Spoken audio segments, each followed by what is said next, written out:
এই ফুলটি সকলেই চিনেন, তারপরও বলি, বারবার বলতে ইচ্ছা করে, তাহলে চর্চায় থাকে। আমরা এটিকে কলাবতী বলে থাকি। কলাবতীর বেশি যে রঙটি সবচেয়ে বেশি দেখা যায় সেটি হলো লাল রঙের কলাবতী।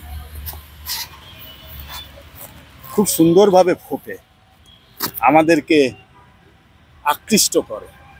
যারা ফুল ভালোবাসে তারা ফুলটি দেখে আকৃষ্ট হয়।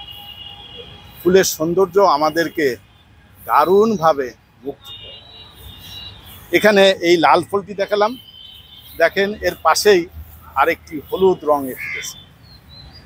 তাহলে একই স্থানে লাল হলুদের মিশ্রণ। মালিদেরকে ধন্যবাদ দিই, তারা এইভাবে সাজিয়েছে এই কলাবতীর বেডটি। কলাবতী ক্যানা ইন্ডিকা। আপনি এটি সহজেই আপনার বাসাতে বা বাড়িতে এটি লাগাতে পারেন। সারা বছরই সবুজ থাকে, ফুল থাকে। এর আরেকটি নাম সর্বজয়া। কেন সর্বজয়া হলো? কারণ সকলকে সে যে জয় করে তার রং দিয়ে, তার রঙের বাহারি শোভা দিয়ে। এই জন্যে অনেকে ফুলপ্রেমীরা এটিকে সর্বজয়া বলে। আমি যখন থেকে এই নামটি জেনেছি তখনই কলাবতী না বলে একে সর্বজয়া বলি ডাকি। সর্বজয়া সকলের মনকে জয় করে।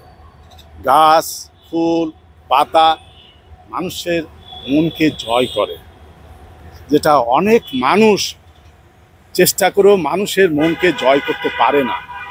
কিন্তু ফুল, গাছ তাদের এই বৈশিষ্ট্য এমন যে সহজেই মানুষকে জয় করে। কলাবতী বা সর্বজয়া যেটাই বলি না কেন, বাসাতে একটি হলো ফুলের গাছ রাখুন, ভালো লাগবে।